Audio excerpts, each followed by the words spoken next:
Ao Congresso dos Estados Unidos, que durou 1h40, Donald Trump reafirmou a política protecionista de seu governo e citou o Brasil entre os países que cobram tarifas desiguais e injustas dos norte-americanos e que, por isso, serão taxados a partir de abril.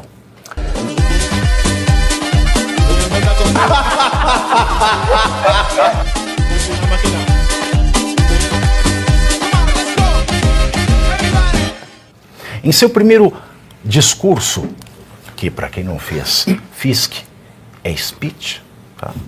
Ao Congresso dos Estados Unidos, que durou 1h40, Donald Trump reafirmou a política protecionista de seu governo e citou o Brasil entre os países que cobram tarifas desiguais e injustas dos norte-americanos e que, por isso, serão taxados a partir de abril.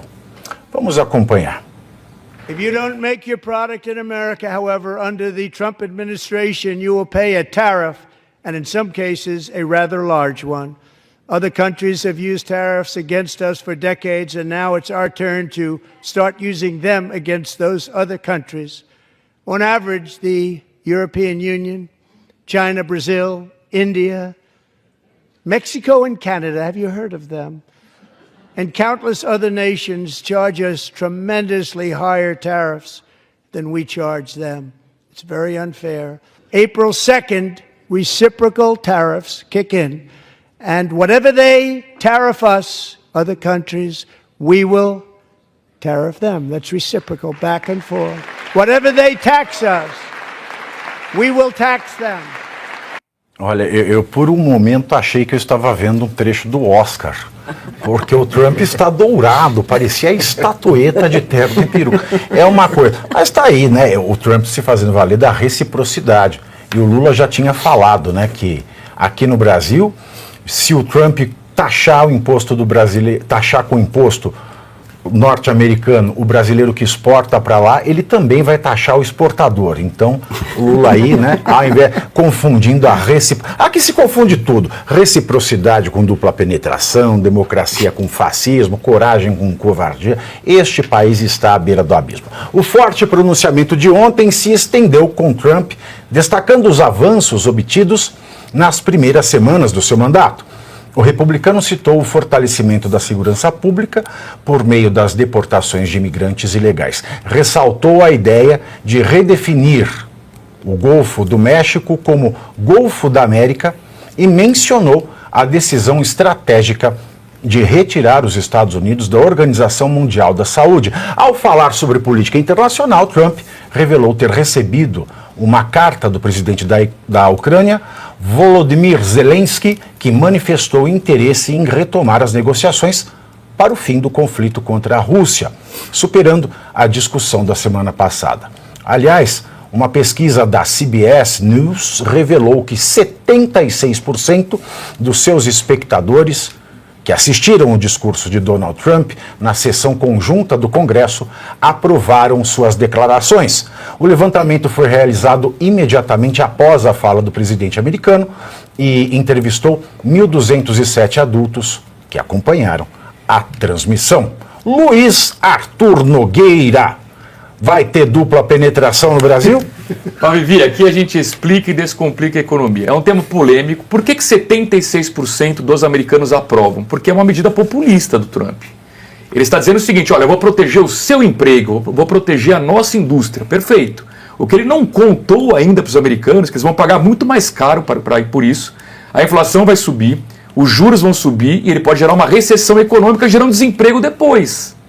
Então acho que o Trump está pegando muito pesado. O discurso é lindo na teoria, na prática eu questiono. Por exemplo, por que o Trump não cobra da Apple, que é uma empresa americana, globalmente conhecida, que ela produza nos Estados Unidos o iPhone? Porque a Apple faz o design na Califórnia, mas a produção é na China, porque lá a mão de obra é mais barata. Manda a Apple produzir lá dentro. Sabe o que vai acontecer? O iPhone vai ficar muito mais caro e a Samsung vai ganhar do iPhone, da Apple. As empresas chinesas vão ganhar mercado da Apple. Então o Trump primeiro tem que combinar com as empresas americanas que produzem fora, antes de sair taxando todo mundo. Agora, eu entendo a questão dele de tentar proteger o emprego americano. Para o Brasil tem um lado bom e tem um lado ruim. Qual o lado bom? A China já retaliou os Estados Unidos, aumentou entre 10% e 15% a taxa sobre produtos agrícolas americanos. Portanto, se o produto agrícola americano vai ficar mais caro, o Brasil vai exportar mais para a China. Isso é bom. Por outro lado, o Trump está sobretaxando o aço brasileiro. Isso é ruim, porque a gente vai exportar menos. E para concluir, Pavinato, em relação ao Brasil, especificamente, que é o que nos interessa, o Trump é injusto quando ele diz que o Brasil sobretaxa muito mais os americanos do que o contrário. Sabe por quê? Ele deveria olhar a balança comercial, ou seja, tudo que o Brasil vende para os Estados Unidos, tudo que o Brasil compra. Sabe qual foi o resultado do ano passado? O Brasil comprou mais dos Estados Unidos do que vendeu. Mas portanto, isso não é qual sempre, é o problema? Não é sempre que isso acontece? Então, o Brasil sempre não compra mais do que vende? Sim, e qual é o problema então? Porque o Brasil, qual é o estrago que o Brasil está fazendo na balança comercial americana? Nenhum. Se a gente compra mais deles do que vende, qual o problema? Agora, eu me pergunto, por exemplo, a Apple ela faz o design do iPhone, né, de todos os seus produtos na Califórnia e produz na China.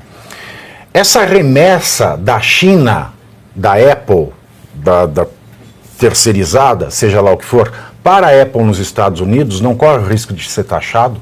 Sim, no limite sim. Se ele for ser isonômico, ele tem que sobretaxar todo mundo, inclusive as empresas americanas que estão fora. Mas o mais correto seria ele obrigar a Apple a produzir lá dentro. Produz aqui, a gente quer defender a nossa indústria, produz aqui. Só que a Apple vai ter um produto muito mais caro, no limite vai perder mercado e vai quebrar.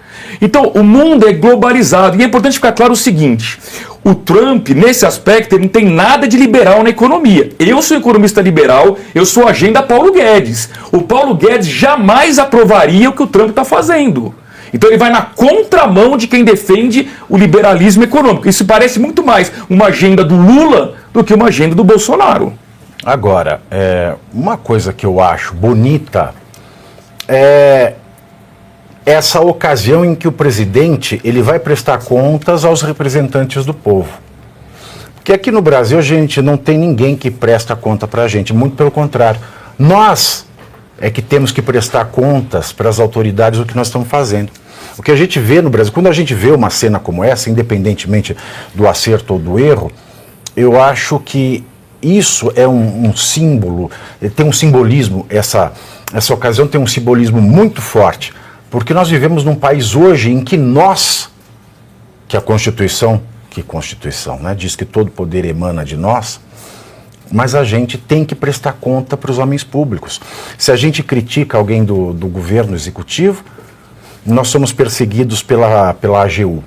Se a gente critica um ministro do STF, em defesa do STF, nós estamos cometendo discurso de ódio.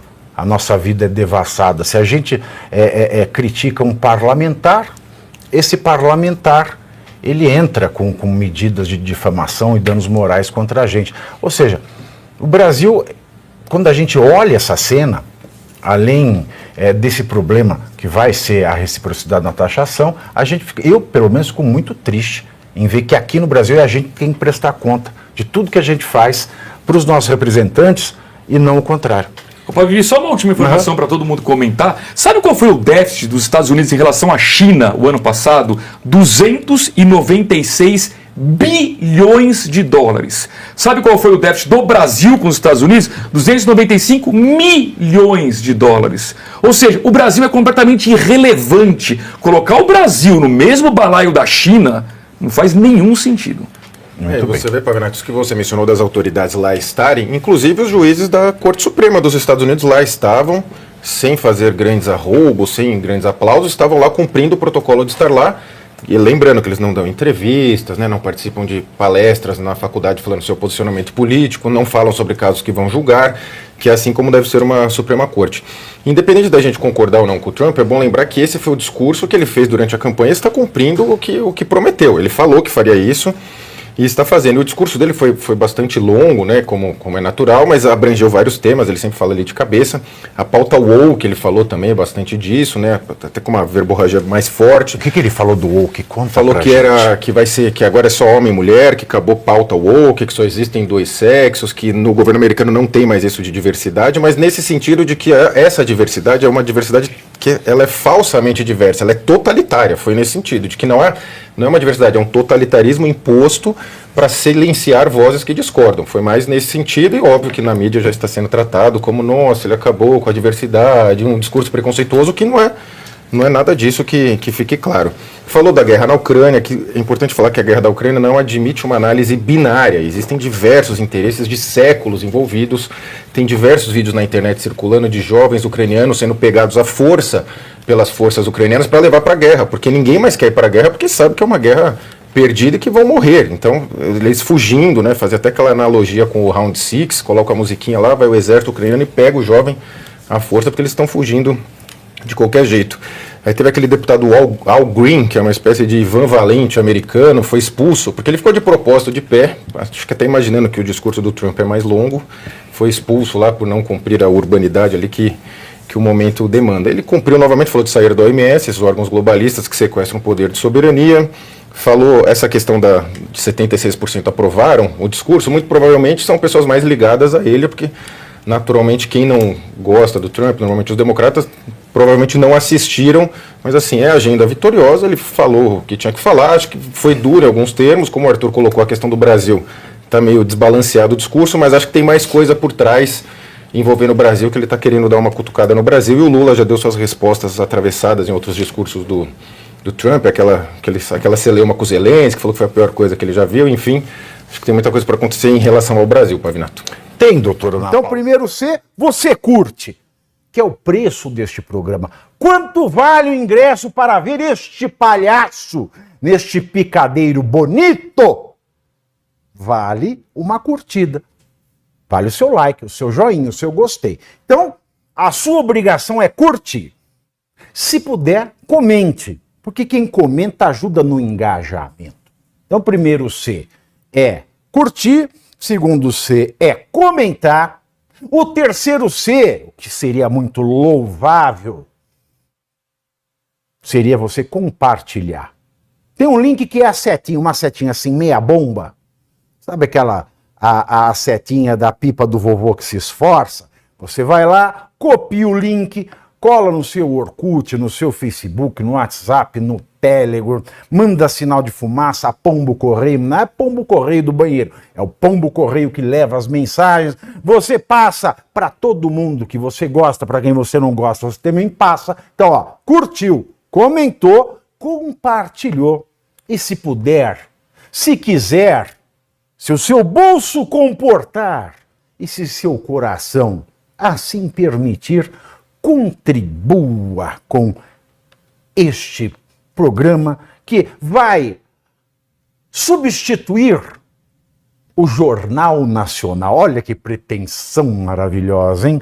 Se liga, ô Bonner, nós vamos derrubar o Jornal Nacional. Esta é a meta.